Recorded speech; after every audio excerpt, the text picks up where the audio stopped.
الحمد لله والصلاة والسلام على نبيه أما بعد فأعوذ بالله من الشيطان الرجيم بسم الله الرحمن الرحيم اهدنا الصراط المستقيم صدق الله العظيم وصدق النبي الكريم کریم آقا علیہ الصلاۃ والسلام کی ذات مقدسہ پر محبت کے ساتھ بلند آواز کے ساتھ ہدیے درود و سلام پڑھیے۔ الصلاۃ والسلام علیکہ یا سیدی یا رسول اللہ، الصلاۃ والسلام علیکہ یا سیدی یا حبیب اللہ، وعلی آلکہ واصحابکہ یا سیدی یا حضرت۔ معزز سامعین، آج کی یہ پروقار محفل 11ویں شریف کے حوالہ سے انعقاد پذیر ہے۔ دعا ہے اللہ رب العزت ہم سب کی حاضری کو اللہ تعالیٰ اپنی بارگاہ سمدیت میں قبول فرمائے۔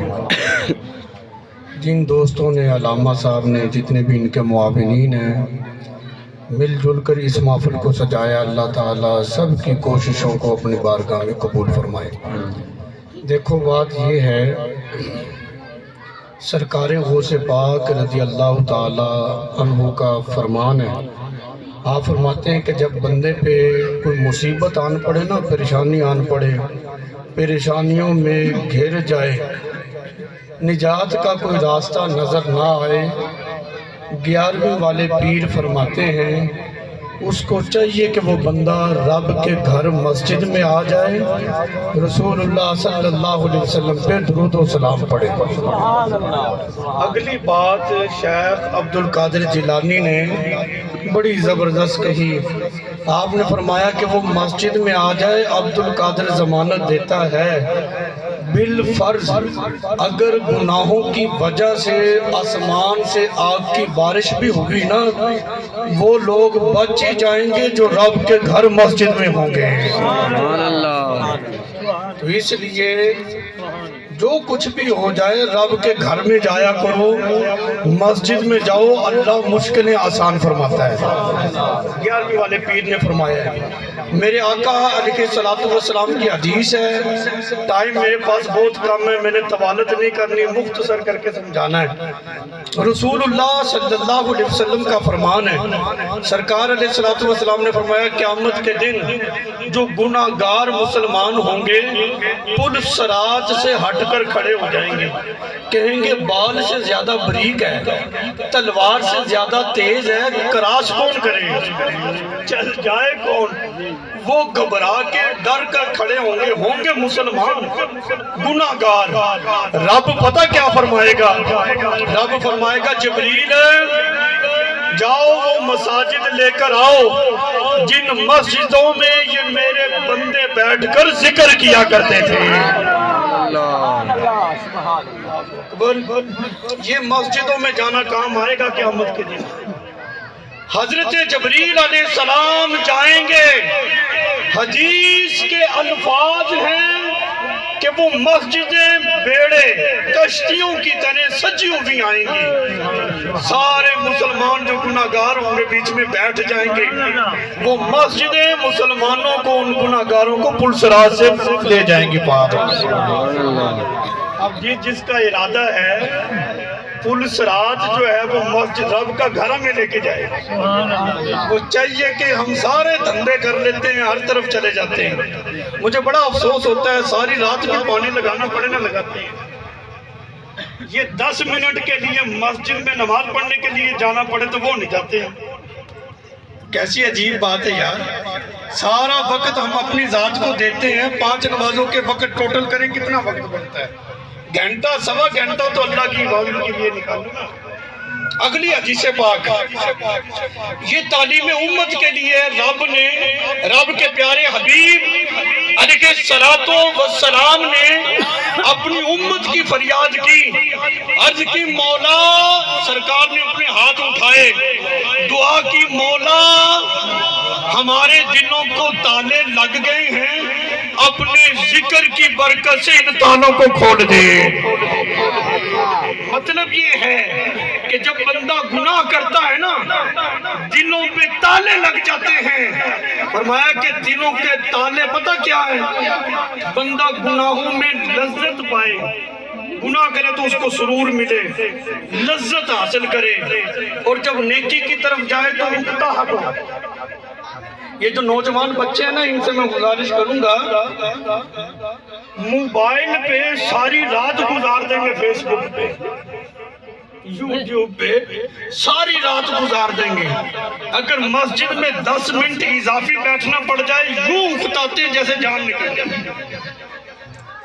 یہ ہے دل کے تالے کہ جب بندہ گناہوں میں لذت پائے اور نیکی میں دل اٹھتا ہے, اس کو تالے کہتے ہیں. سرکار علیہ السلام نے فرمایا جب دل پہ تالے لگ جائیں اللہ کا ذکر کرو, یہ دل کے تالے کھل جاتے ہیں, پھر بندہ نیکی میں سرور پاتا ہے. کوشش کیا کریں زیادہ سے زیادہ وقت اللہ کے ذکر میں گزاریں, اللہ کی عبادت میں گزاریں. اگلی حدیث پاک میرے آقا علیہ السلام نے فرمایا اس حدیث کے آگے, فرمایا یہ قرآن مجید ہم پڑھتے ہیں نا, اس کی ہر آیت, اس کی جو تلاوت ہے یہ جنت میں ایک درجہ رکھتی ہے. ایک آیت ہم نے تلاوت پڑھی, کتنا وقت لگے گا؟ وہ جنت میں ایک درجہ ہے. اور وہ تلاوت قرآن کا جب وہ پڑھتا ہے ایک آیت, یہ گھر کا نور ہوتا ہے, جنت کا درجہ ہوتا ہے. آج ہمارا شکوہ پتہ کیا ہوتا ہے؟ ساڑھے گھر کسی نے جی تویز پاتی. ایک مائی ہمارے پاس آ گئی, کہنے لگی ساڑھے گھر کسی نے دال سٹی ہے مصر. میں کہ اتنی مہنگائی کے دور میں اگر یہ دال اللہ کا شکر ادا کر, تو پریشان ہو رہی ہے. کہتی نہیں او دال نہیں اور دال ہے. میں کہ وہ جو بھی ہے وہ دال تو ہے نا جی. کتنے کمزور ہمارے ایمان ہو گئے. خدا کا خوف کرو. مجھے یہ بتاؤ اللہ کی مرضی کے بغیر درخت کا پتہ ہل سکتا ہے؟ جس کا رب بھی برا نہ چاہے کوئی اور برا اس کا کر سکتا ہے؟ ایمان اپنے مضبوط کرو یار, کیا ہو گیا؟ یہ دان کا اثر کوئی نہیں. جو گھروں میں نحوست آ گئی ہے, پریشانی ہے, یہ تویزوں کا اثر نہیں ہے. میرے آقا علیہ السلام کا فرمان ہے, بات کھری کروں گا اچھی لگے تب بھی ٹھیک ہے, نہیں اچھی لگے کہ گناہ گار تم ہوں گے, میں تو سرکار کا فرمان سنا رہا ہوں. میرے آقا علیہ السلام نے فرمایا جس گھر میں رب کے قرآن کی تلاوت نہ ہو اس گھر والوں کے جو دل ہوتے ہیں وہ تنگ ہو جاتے ہیں, ان کو گھٹن ہوتی ہے, اذیت ہوتی ہے, پریشانی ہوتی ہے, دلوں کا سکون ان کو میسر نہیں ہوتا. جس گھر میں قرآن کی تلاوت نہ ہو, میرے آقا علیہ السلام نے فرمایا اس گھر سے رحمت کے فرشتے چلے جاتے ہیں, اور شیاطین جو ہوتے ہیں وہ اس گھر میں آباد ہو جاتے ہیں.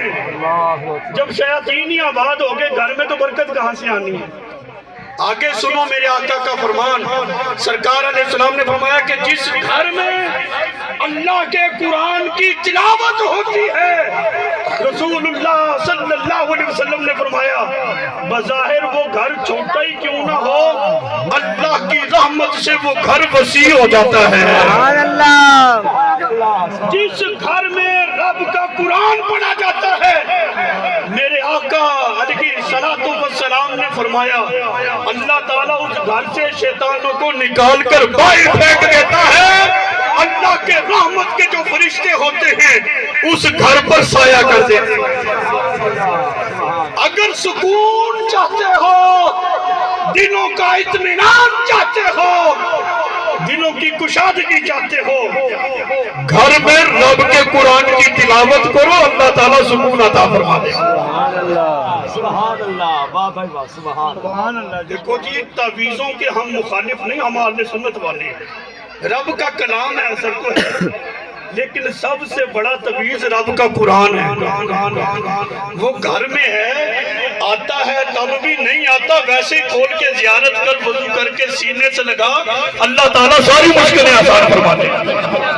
قرآن کے قریب لوگو یار, اس کی زیارت کرو, پڑھو نہیں آتا پڑھنا سیکھو، اللہ تعالیٰ کرم فرمائے گا۔ اگلی حدیث سنو، حضرت ابو بکر صدیق سارے کو رضی اللہ تعالیٰ، نبی کریم علیہ السلام کی بارگاہ میں حاضر ہوئے۔ ٹائم بہت کم ہے، میں جو چاہتا ہوں وہ سب کچھ جلدی سے بیان کروں گا، آدھا گھنٹہ اور بھی ہے ماشاءاللہ، اللہ تعالیٰ سلامت رکھے۔ حضرت ابو بکر صدیق رضی اللہ تعالیٰ عنہ کریم آقا علیہ السلام کی بارگاہ رسالت میں حاضر ہوئے۔ عرض کی یا رسول اللہ صلی اللہ علیہ وسلم، میرے گھر میں قرآن پڑھنے والا بڑی خوبصورت آواز میں قرآن پڑھ رہا ہے، قرآن پڑھنے کی آواز آ رہی ہے، پڑھنے والا نظر نہیں آ رہا۔ سبحان اللہ، میرے آقا علیہ السلام کے علم غیب دیکھو، فرمایا ابو بکر تیرے گھر میں میری زلف مبارک کا بال ہے۔ سبحان اللہ، اللہ کے فرشتے جمع ہو کر اکٹھے ہو کر میرے زلف مبارک کے بال پر رب کا قرآن پڑھ رہے ہیں، وہ تو سن رہا ہے۔ اللہ اکبر، یا رسول اللہ، حق جار یار، یا علی۔ میں کہتا ہوں جس گھر میں سرکار کے زلف مبارک کا بال ہو، وہاں فرشتوں کا آنا جانا لگا رہتا ہے۔ جہاں رب کا قرآن ہو وہاں کتنے رحمت کے فرشتے آئیں گے۔ یہ قرآن بھی سرکار پہ نازل ہوتا ہے۔ ہمارے جو لوگ ہیں بڑے سیانے ہیں، قرآن پاک کو 5-6 گلافوں میں کپڑوں میں لپیٹ کے نا اتنا اونچا رکھیں گے کہ سارا سال ہی ہاتھ نہ پہنچ سکے۔ سبحان اللہ، خیال کرو، قرآن پاک ہے، اس کو قریب رکھو، خود بھی پڑھو، اپنے بچوں کو بھی کہو کہ بچوں پڑھا کرو، خود اس کی زیارت کرو۔ اللہ تعالیٰ نے قرآن کی زیارت میں بھی شفا رکھی ہے اور عبادت رکھی ہے۔ حدیث پاک ہے، میرے آقا علیہ السلام نے فرمایا یہ جو نیک لوگ ہوتے ہیں نا، سرکار علیہ السلام نے فرمایا کہ جو آدمی شر، برائی، شرارت کے لیے تالا ہو، شر، شرارت جو برائی ہے نا اس کے لیے وہ تالا ہو، یعنی جہاں وہ چلا جائے برائی ختم ہو جائے، برائی ہو ہی نہ، جیسے تالا لگا دو اندر سے کوئی چیز باہر نہیں آ سکتی۔ فرمایا اگر کوئی ایسا شخص ہے جو برائی کے لیے تالا ہے اور خیر نیک کاموں کے لیے چابی ہے، جہاں جائے نیک کام شروع ہو جاتے ہیں اور برے کام بند ہو جاتے ہیں، میرے آقا علیہ السلام نے فرمایا ایسے بندے کے لیے میں ضمانت دیتا ہوں، وہ میں محمد کے پاس آ جائے میں اس کو جنت کی چابی عطا کر دیتا ہوں۔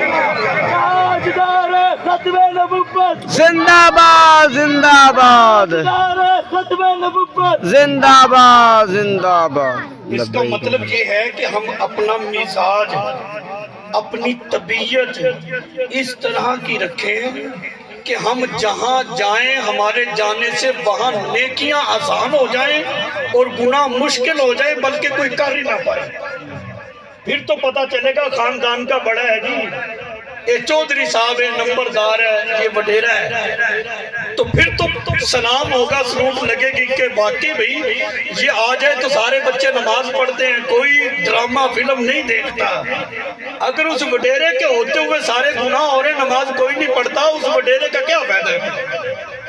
تو اپنی طبیعتوں کے اندر انقلاب پیدا کرو، اپنے بچوں کو نیکی کی طرف لگاؤ، نیکی کے راستے پہ لگاؤ۔ میرے آقا علیہ السلام کا فرمان ہے، ہم جو ترجیح دیتے ہیں نا کہ بیٹا ہو جائے تو خوشی ہے، بیٹی ہو جائے تو افسوس ہوتا ہے، یہ اسلام کا مزاج نہیں، یہ تو رسول اللہ صلی اللہ علیہ وسلم سے کی آمد، آپ کی تشریف آوری سے پہلے دور جاہلیت میں کافروں کا مزاج تھا۔ سرکار کی امت کا یہ مزاج نہیں ہونا چاہیے، مسلمانوں کا نہیں۔ میرے آقا علیہ السلام نے فرمایا، حضور علیہ السلام کا فرمان سنو، کلیجے میں ٹھنڈ پڑ جائے گی۔ فرمایا جس کی 3 بیٹیاں ہوں ان کی اچھی تربیت کرے، اچھی تربیت کرنے کے بعد ان کو بیاہ دے۔ میرے آقا علیہ السلام نے فرمایا کہ اس شخص نے اپنے اوپر جنت کو واجب کر دیا ہے۔ جس گھر میں بیٹی پیدا ہو افسوس جوش نہیں کرنا چاہیے، جشن کرنا چاہیے، رشتہ داروں کو بتانا چاہیے گھر میں بیٹی نہیں آئی ہے، جنت کی ٹکٹ آ گئی ہے۔ سرکار کا ایک غلام کھڑا ہو گیا، عرض کی یا رسول اللہ صلی اللہ علیہ وسلم اگر کسی کی 2 بیٹیاں ہوں تب؟ میرے آقا علیہ السلام نے فرمایا ان کی اچھی تربیت کرے، جب بڑی ہو جائیں ان کو بیاہ دے، اس نے بھی اپنے اوپر جنت کو واجب کر لیا ہے۔ صحابہ اکرام فرماتے ہیں، حدیث یہ آگے صحابہ کا تبصرہ ہے، صحابہ اکرام فرماتے ہیں اگر ہم میں سے کوئی ہمت کرتا اور کھڑا ہو جاتا، عرض کرتا یا رسول اللہ صلی اللہ علیہ وسلم کسی کی 1 بیٹی ہو تب؟ صحابہ فرماتے ہیں سرکار نے ان کو بھی جنت کی خوشخبری دے دینی تھی۔ تو پتہ چلا اسلام میں جس گھر میں بیٹی آئے وہ خوش بخت ہوتا ہے، بختوں والا ہوتا ہے۔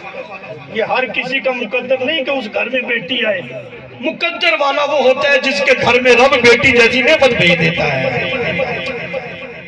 اگر باپ کا سایہ سر پر نہیں، بھائی پہ ذمہ داری پڑ گئی ہے۔ حدیث سنو، میرے آقا علیہ السلام نے فرمایا باپ رخصت ہو گیا، بہنیں ہیں، ذمہ داری بھائی پر پڑ گئی ہے۔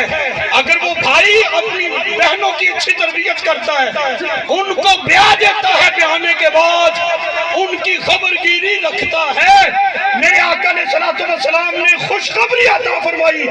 سرکار نے فرمایا ایسا بھائی جو ہے قیامت کے دن میرے ساتھ ایسے جنت میں داخل ہوگا جیسے یہ حاج کی 2 انگلیاں ہیں۔ فرمایا میرے ساتھ جڑ کر جنت میں جائے گا۔ یہ شان بھائی کی ہے جو اپنی بہنوں کی اچھی تربیت کرے۔ نہ باپ کو بیٹیاں ہونے پر بوجھ محسوس کرنا چاہیے، باپ نہ ہو تو بھائی بھی بوجھ محسوس نہ کرے، بلکہ یہ اللہ تعالیٰ کی طرف سے اس پر خاص رحمت ہوئی ہے، نعمت ہوئی ہے۔ اگلی بات یہاں پر میں تربیتی طور پر کرنا چاہتا ہوں، محبت کے ساتھ ذرا سبحان اللہ کہیے گا جی۔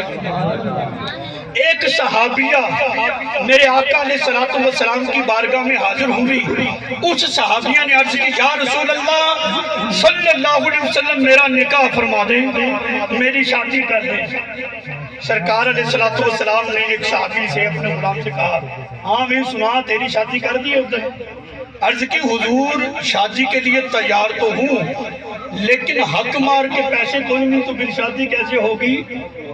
وہ بھی صحابیہ تھی، عرض کرنے لگی یا رسول اللہ صلی اللہ علیہ وسلم یہ قرآن کا قاری ہے، یہ قرآن پڑھا ہوا ہے، میں قرآن پڑھی نہیں ہوئی، میرا اس سے نکاح کر دو اور شرط یہ رکھو یہ مجھے قرآن پڑھائے گا، یہی میرا حق مار بن جائے گا۔ سبحان اللہ۔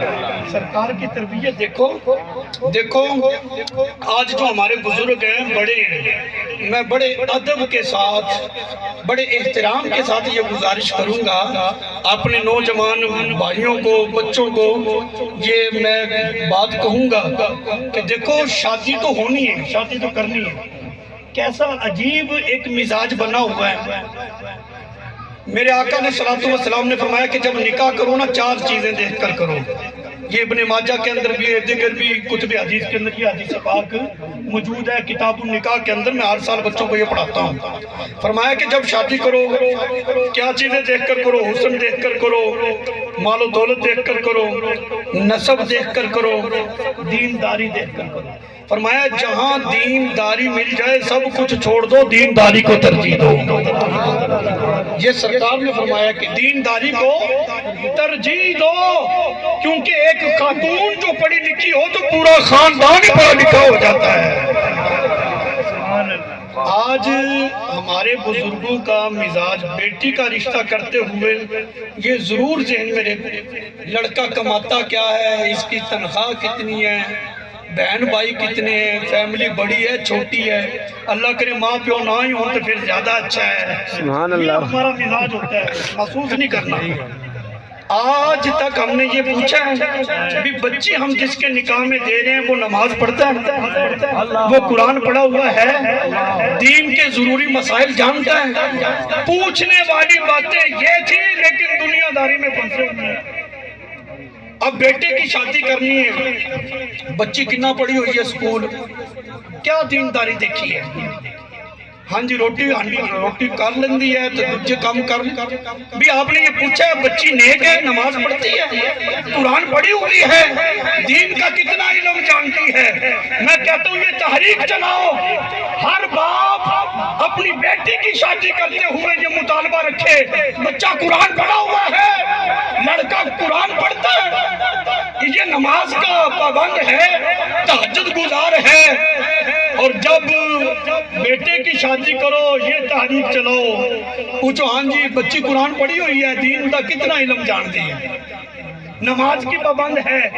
جب یہ تحریک چل جائے گی، آج ہم کسی سے کہنا بھی بچیوں کو بھی دین پڑھاؤ، کہتے ہیں بھی سکول نہیں پڑھائیں گے تو ان کے رشتے ہی نہیں ہوں گے، کیونکہ ان کی ڈیمانڈ ہے کہ بچی جو ہے وہ کم از کم میٹرک تو پاس ہو۔ یہ سارا مزاج ہم نے خود ہی خراب کر رکھا ہے۔ جب ہمارا مطالبہ یہ ہوگا کہ بچی قرآن پڑھی ہوئی ہو، دین پڑھی ہوئی ہو، تو پھر والدین خود بخود اپنی بچیوں کو قرآن پڑھائیں گے اور دین پڑھائیں گے۔ محبت سے ذرا سبحان اللہ کہیں۔ سبحان اللہ۔ یہ مزاج ہماری طبیعتوں کے اندر ہونا چاہیے۔ سرکار غوث پاک رضی اللہ تعالیٰ عنہ، بڑی توجہ کے ساتھ بات سننے دی، آپ جب پیدا ہوئے، یکم رمضان کو پیدا ہوئے تھے نا، افطاری تک آپ دودھ نہیں پیتے تھے، یہ آپ کی کرامت ہے نا، افطاری تک دودھ نہیں پیتے تھے، مطلب یہ ہے کہ آپ مادرزاد پیدا ہوتے ہی اللہ کے ولی تھے۔ اچھا یہ بات تو آپ کو پتہ ہے کہ سرکار غوث پاک 11ویں والی سرکار رضی اللہ عنہ پیدا ہوتے ہی ولی تھے، لیکن سرکار بغداد نے علم حاصل کرنے کے لیے پتہ ہے کتنے ملکوں کے سفر کیے ہیں؟ وہ بھی واقعہ یاد ہوگا نا، آپ کی والدہ نے 40 دینار کپڑوں میں سی دیے تھے کہ جاؤ بچے آپ پڑھنے کے لیے، آپ کے پاس پیسے ختم ہو گئے، درختوں کے پتے کھا کھا کر آپ نے گزارا کیا اور علم دین حاصل کیا۔ پتہ چلا ولی ہونے کے لیے بھی ضروری ہے کہ وہ علم دین حاصل کرے۔ ولی کا بھی گزارا کوئی نہیں بغیر علم دین کے، میں تو کیا ہے یار، ہمارے لیے تو بہت زیادہ ضروری ہے کہ ہم علم دین حاصل کریں۔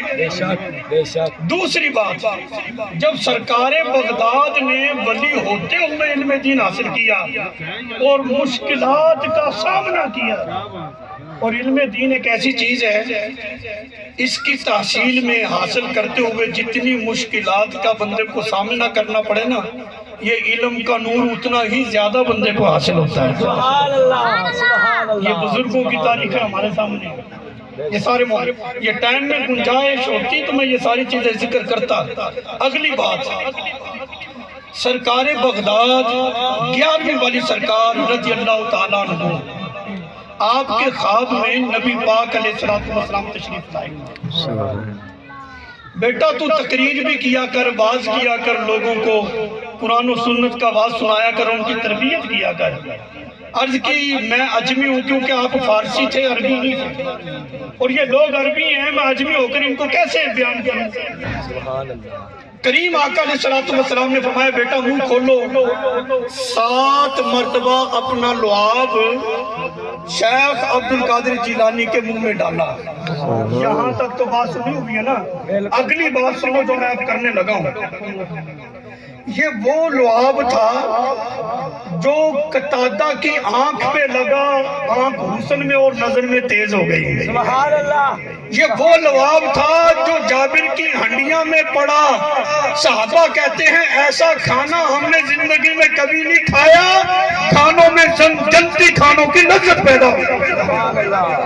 یہ وہ لعاب تھا جو مولا علی پاک کی دکھتی ہوئی آنکھ پہ لگتا ہے، آنکھ ٹھیک ہو جاتی ہے، کھاری کنووں میں جاتا ہے، کنویں میٹھے ہو جاتے ہیں، ابو بکر صدیق رضی اللہ تعالیٰ عنہ کی ایڑی پہ لگتا ہے، درد ختم ہو جاتا ہے۔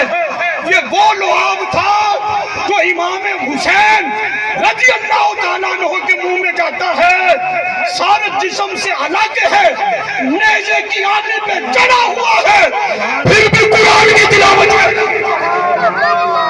سبحان اللہ۔ حسینیت زندہ باد حسین، حسینیت زندہ باد، حسینیت زندہ باد، حسینیت زندہ باد۔ یہ کوئی عام لعاب نہیں، ایک مرتبہ نہیں، ایک مرتبہ جائے جابر کی ہنڈیاں میں تو کھانے میں وسعت بھی ہو جائے، جنتی کھانوں کی لذت آ جائے، پورے کھاری کنواں میٹھا ہو جائے ایک مرتبہ سے۔ درد جاتی رہے، پنڈلی پہ لگا، صحابہ کی پنڈلی ٹوٹ گئی تھی، پنڈلی ٹھیک ہو گئی۔ 7 مرتبہ میرے آقا نے اپنا لعاب شیخ عبد القادر جیلانی 11ویں والے پیر کے منہ میں ڈالا ہے۔ سبحان اللہ۔ تو پھر یہ شان تو آپ کی نہیں تھی نا۔ آپ نے فرمایا بغداد شریف کی جامع مسجد کے ممبر پہ کھڑے ہو کر قدمی حاضی انا رکبت کلی ولی اللہ، میرا یہ قدم ہر ولی کی گردن پر ہے۔ اور یہ شان تو پھر آپ کی ہونی تھی نا۔ آپ نے فرمایا لوگوں سنو، نظرت الی بلاد اللہ جمعا کخردلۃ علی حکم اتصال، فرمایا میں اللہ کے تمام شہروں کو اپنی ہتھیلی پہ ایسے دیکھ رہا ہوں جیسے سرائی کا دانہ۔ بغداد کے شہر نہیں، عرب کے شہر نہیں، اللہ کے تمام شہروں کو ایسے دیکھ رہا ہوں۔ یہ کمال کیوں ہے؟ سرکار کا لعاب جو آپ کے منہ میں ہے نا جی۔ سبحان اللہ سبحان اللہ۔ تو پتہ چلا جو نسبت ہوتی ہے اس نسبت سے بڑا کمال حاصل ہو جاتا ہے۔ تو یہ جو اللہ والے ہوتے ہیں نا، جو کمال رب نے اللہ کے ولیوں کو دیا یہ کسی کو بھی نہیں دیا۔ یہی صحیح عقیدہ ہے، اللہ والوں کے ساتھ وابستہ رہو، یہی صراط مستقیم ہے، یہی نجات والا راستہ ہے۔ لیکن ٹائم ہو گیا ہے، میں یہاں پر 16 منٹ پڑھ ڈالی تھی۔ ماشاءاللہ ماشاءاللہ محبت سے سبحان اللہ کہہ ذرا۔ سبحان اللہ۔ میں یہاں پر ایک نصیحتی طور پر یہ بات کرنا چاہوں گا، آپ تمام حضرات کی توجہ مکمل طور پر میری طرف رہنی چاہیے کہ آپ کا قدم مبارک ہر ولی کی گردن پر، اللہ کے تمام شہروں کے ایسے دیکھتے ہیں اپنی ہتھیلی پہ جیسے رائی کا دانہ۔ سمجھ آ رہی ہے؟ یہ شان شیخ عبد القادر جیلانی کی ہے۔ ان کا یہ فرمان ہے کہ میرا مرید جب کہیں بھی مشرق میں یا مغرب میں جہاں بھی پریشان ہو، وہ پریشانی میں مجھے پکارے تو میں اس کی دستگیری کے لیے حاضر ہو جاتا ہوں۔ تو پتہ یہ چلا کہ جب بندہ اللہ والوں سے پیار کرتا ہے، مشکل وقت میں جب ان کو پکارتا ہے تو پھر وہ مشکل کشائی بھی کرتے ہیں، دستگیری بھی کرتے ہیں۔ اولیاء کاملین جو صالحین ہیں ان کا راستہ کیا ہے؟ انہوں نے ہماری تربیت کیا کی ہے، انہوں نے ہمیں کیا پیغام دیا، کیا درس دیا ہے، ان کے معمولات کیا تھے۔ شیخ عبد القادر جیلانی کے معمولات سنیں جی محبت سے سبحان اللہ۔ ادھر توجہ ادھر۔ آپ نماز عشاء کے وضو سے فجر کی نماز پڑھ لیتے تھے۔ کہنے لگے جی آکے میں ہو گیا، یہ تو گل سمجھ ہی نہیں آتی۔